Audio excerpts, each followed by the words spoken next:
starting back in 1853 is when the church was actually built. Building survived the burning of Bluffton in 1863. The church was actually purchased from the Methodist congregation. The 9 men that purchased Campbell Chapel AME Church back in 1874 for the price of $500 were Jacob Chisholm, Renty Fields, William Jefferson, Jeffrey Bonkum, William Smiley, David Hayward, Christopher Bryan, Theodore Wilson, and William Lightburn. And they named it after a bishop in the AME church. His name was Campbell.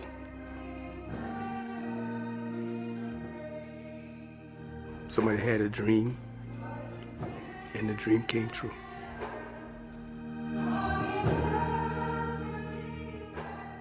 We're still quite close to all those 9 former slaves, and we're now in the process of trying to pull this all together and get as much information as we can.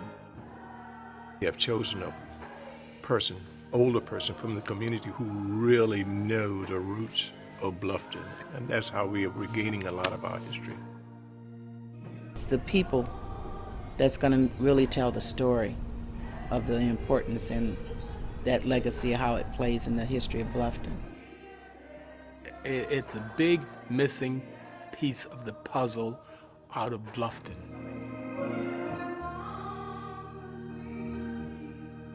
And we have a responsibility bigger than ourselves.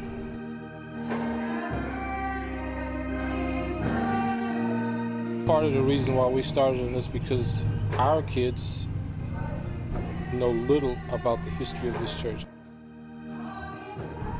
Let the children learn through research and help with the national registration. So we're in partnership with a number of people to go back and recapture some of that history and hopefully have it readily available for not only our congregation and visitors, but the entire community. And just to see this church and know where it came from, it's just warmed my heart just to be on the campus, really. This is a great place, great history, and we gotta find it. We gotta go back and get it. You know, people say, "I don't go back to the past." You gotta go back to the past and know the future.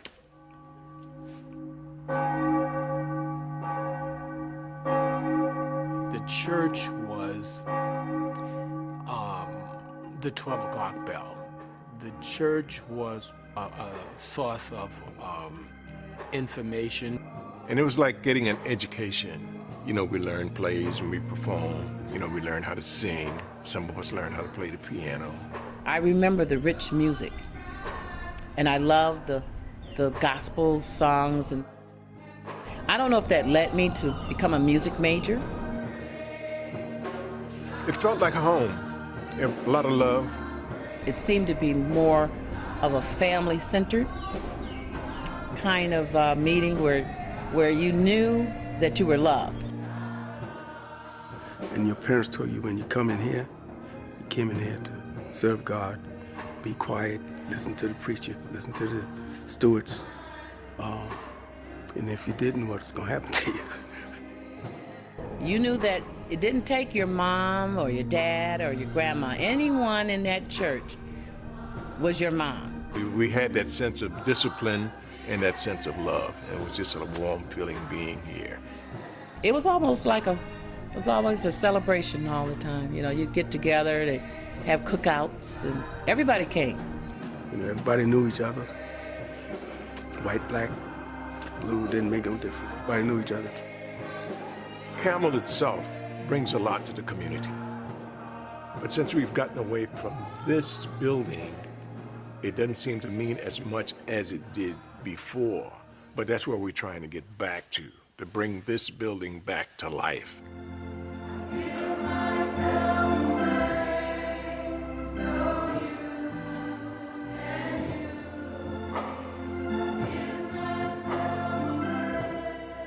We want to restore this church back to its original status. There's a lot more that we can show, and getting the church back to a place where we can open it up.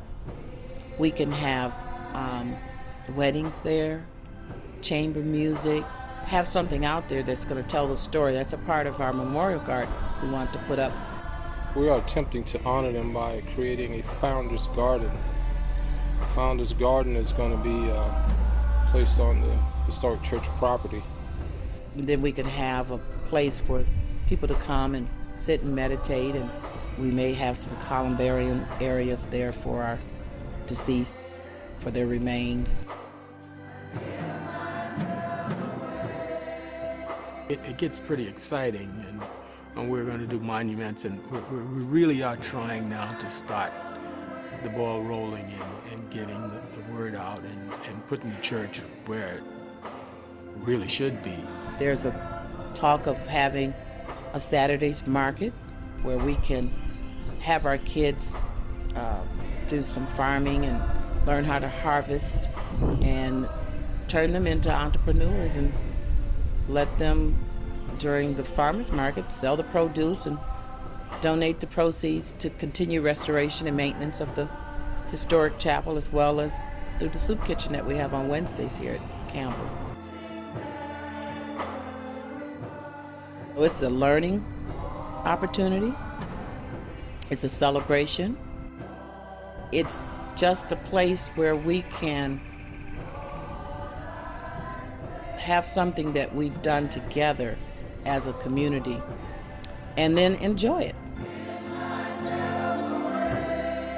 To make that right turn on Boundary, and when they see this church, they should be very proud of it.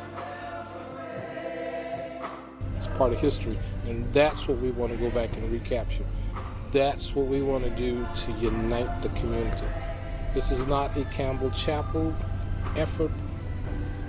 We're initiating it, but hopefully everyone will come on board and it will be a community effort.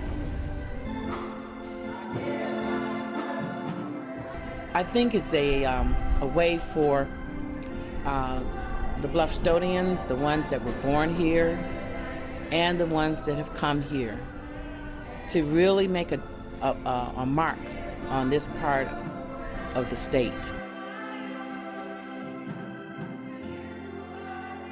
We're still the small community church that we were back in 1874.